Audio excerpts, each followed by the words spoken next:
Justin Trudeau इन दिनों गंभीर राजनीतिक संकट में फंसे हैं। अभी तक उनकी सरकार बचाने वाली पार्टी ने ऐलान किया है कि वह संसद में सरकार के खिलाफ अविश्वास प्रस्ताव लाने वाली है। ऐसे में यह तय हो गया है कि कनाडा की सत्तारूढ़ लिबरल्स की सरकार जाने वाली है। मीडिया रिपोर्ट्स की माने तो प्रधानमंत्री जस्टिन ट्रूडो को सत्ता में बनाए रखने वाली एक कनाडाई राजनीतिक पार्टी के प्रमुख ने कहा है कि वो अविश्वास प्रस्ताव के पक्ष में मतदान करेंगे।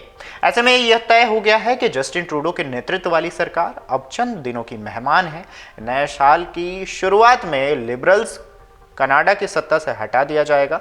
वित्त मंत्री क्रिस्टिया फ्रीलैंड के इस्तीफा देने के बाद से ही ट्रूडो पर पद छोड़ने का दबाव बढ़ रहा है। हालांकि ट्रूडो ने इस्तीफा देने से साफ इनकार कर दिया है और ऐलान किया है कि उनके लिबरल्स पार्टी उनके ही नेतृत्व में आगामी चुनाव लड़ेगी।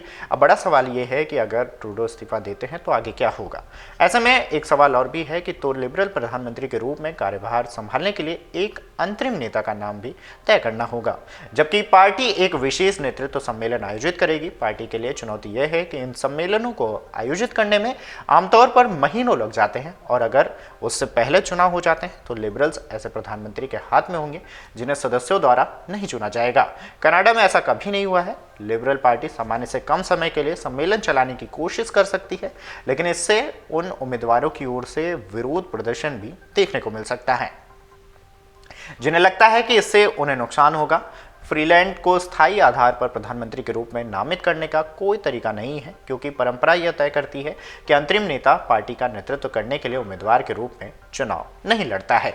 ब्रिटेन के विपरीत, जहां पार्टी के नेताओं को संसद कॉकस द्वारा चुना जाता है, उन्हें जल्द ही हटाया जा सकता है। वहीं कनाडा में लिबरल नेता का चयन सदस्यों की एक विशेष सम्मेलन द्वारा किया जाता है। इसलिए अगर ट्रूडो रहना चाहते हैं तो उन्हें हटाने के लिए कोई औपचारिक पार्टी तंत्र नहीं है। ऐसा कहा जाता है कि अगर उनके अपने मंत्रिमंडल के सदस्य और बड़ी संख्या में विधायक उन्हें जाने के लिए कहते हैं तो वो निष्कर्ष निकाल सकते हैं और उनकी स्थिति स्थिर है। कनाडाई सरकारों को यह देखना होगा कि उन्हें हाउस ऑफ कॉमन्स के निर्वाचन सदन का विश्वास है। बजट और अन्य खर्चों पर वोट को विश्वास मत जीतने के तौर पर देखा जा सकता है। अगर कोई सरकार हार जाती है तो वह गिर जाती है। लगभग सभी मामलों में चुनाव अभियान तुरंत शुरू हो जाता है। हाउस ऑफ कॉमन्स मंगलवार को शीतकालीन अवकाश के लिए बंद हो गया था और 27 जनवरी तक नहीं खुलेगा। सरकार खर्च के उपायों पर दबाव से बचने के लिए प्रक्रियात्मक पैंतरेबाजी कर सकती है, लेकिन उसे प्रत्येक सत्र में विपक्षी दलों को कुछ दिन आवंटित करने होंगे जब वे अविश्वास सहित किसी भी मामले पर प्रस्ताव पेश कर सकते हैं। यह मानते हुए कि सरकार सत्र के अंत में विपक्षी दलों को दिन आवंटित कर सकती है। ट्रूडो को हटाने का सबसे संभावित समय मार्च के अंतिम 10 दिन होंगे। इसे मई में किसी भी समय चुनाव शुरू हो जाएंगे, यानी कि चुनाव जो है वो शुरू किए जा सकते हैं।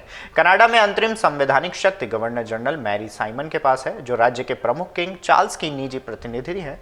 वह सिद्धांत के रूप में ट्रूडो को हटा सकती हैं, लेकिन वास्तविक जीवन में ऐसा नहीं होगा, क्योंकि ओटावा के कार्लटन विश्वविद्यालय में प्रोफेसर और संवैधानिक विशेषज्ञ फिलीपींस से लोगों से कहा है कि गवर्नर जनरल ऐसे प्रधानमंत्री को बर्खास्त नहीं कर सकते हैं जो अभी भी कॉमन्स का विश्वास सामने रखता हो। ट्रूडो संसद को स्थगित करने के संकेत देते हैं, जिससे वर्तमान सत्र औपचारिक रूप से समाप्त हो जाएगा और उन्हें कुछ राहत मिलेगी। इस परिदृश्य के तहत सदन की वापसी में कई सप्ताह की देरी होगी, जिससे सरकार को देश चलाने की अपनी योजना के बारे में एक नई योजना का अनावरण करने का मौका मिल सकेगा। अगर आप ये वीडियो YouTube पर देख रहे हैं तो हमारे चैनल को सब्सक्राइब कर बेल आइकन दबाएं और Facebook पर देख रहे हैं तो हमारे पेज को लाइक करें। 8 मिलियन प्लस सब्सक्राइबर, आपके इस भरोसे के लिए बहुत धन्यवाद।